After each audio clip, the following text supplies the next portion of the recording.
Sa pagtanaw sa gugma, nga gihatag ni inahan kanato, dali ra nga tuuhan nga sigurado nga kita adunay inahan. Mao kana ang paagi nga gikinahanglan sa usa ka pamilya.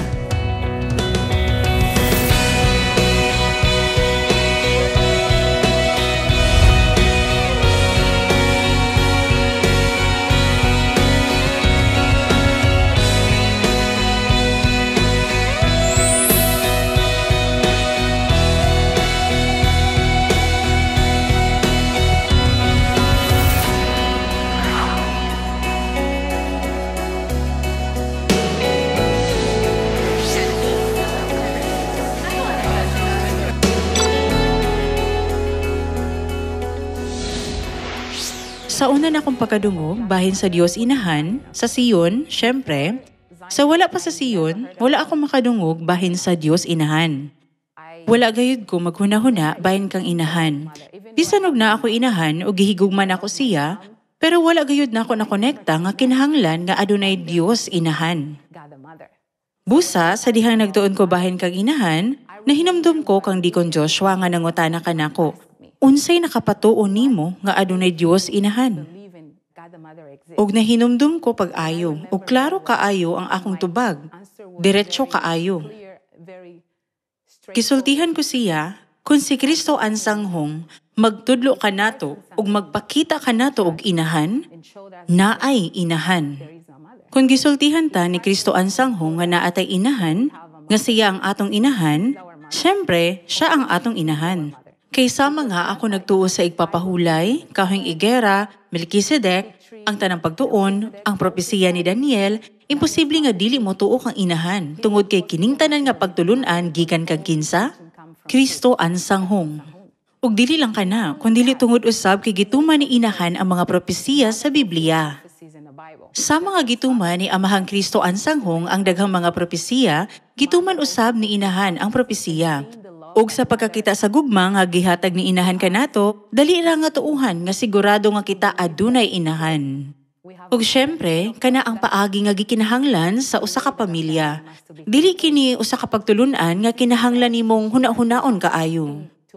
Salamat kang amahan og inahan sa akong pagtuon. Dali ra na akong naamguhan, dili lang tungod kay ang pagtulunan gikan ni amahan, kun dili si amahan mao ang nagsulti kanamo nga kami adunay inahan ug nagpakita kanamo sa Biblia. Apan sa pagkakita usab sa atong pisikal nga mga inahan, dali ra nga makatuo nga sigurado kita adunay inahan.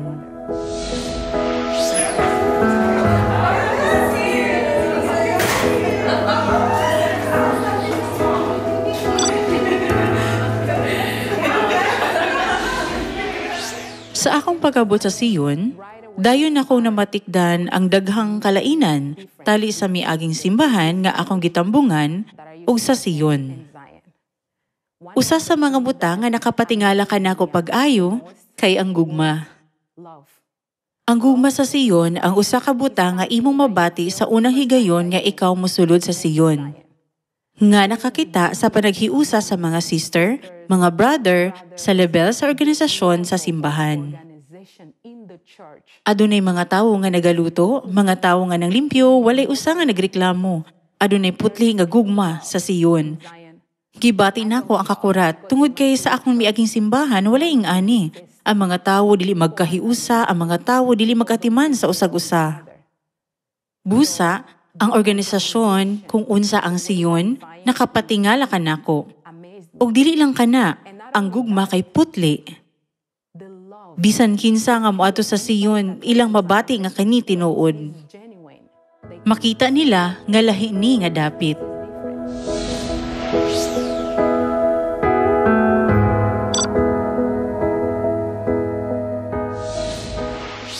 Pag-abot na ako sa Korea, ang level sa panaghiusa ug gugma, gikan kini sa laing dapit. Dili kini gikan sa kalibutan. Talagsaon kaayo nga makita ang pagkahingpit sa tanan, ang paagi sa pagtrato kanimo sa mga miyembro, pagserbisyo kanimo, kanunay nga nagpahiyom. Ang gugma nag-awas lang bisan asa, mabati nimo kini sa pagkaon. Busa ako natingala na sa akong Siyon, apan sa akong pag-anhi dinhi, nakakita ko og laing level sa pagsilbi. kung naghuna-huna ko kung unsaon pagsilbi ang mga miyembro, kung paunsa pagsilbi sa mga tawo, kini ang paagi nga labaw sa paagi nga akong gihuna-huna, kung paunsa ang pagsilbi sa mga miyembro. Ang paagi sa pagsilbi sa mga miyembro sa Korea sa mga igsuon, ang gugma nga ilang gipakita kanamo, nakuha nilang tanan gikan kang inahan, ang tuburan sa gugma, ang usa nga nagsilbi, talagsaon kaayo. Busa, nagpasalamat kaayo ko kay nabago pa niini ang paagi sa akong pagpakiglabot sa mga tawo sa akong palibot, sa akong trabaho, sa akong balay, sa akong silingan.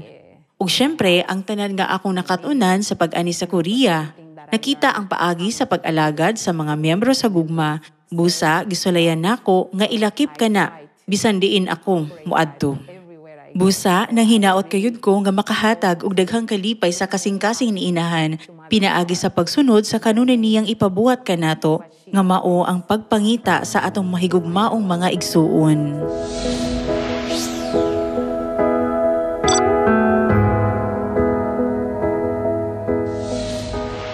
Ug kita nahibalo kung diin gikan kini nga gugma. Tungod kay ang tuburan sa gugma anaa kanato. Kini mao ang atong langitong inahan.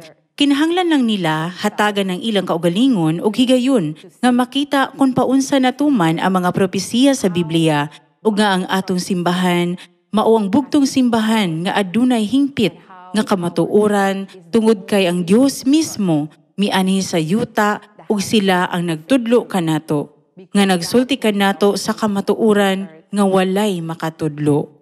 They are the ones who teach us, who told us the truth that no one can teach. Busa, walay laing organisasyon sa yuta gawas sa World Mission Society Church of God nga makatudlo kanimo unsaon pag-adto sa langit, unsaon pagdawat sa kaluwasan.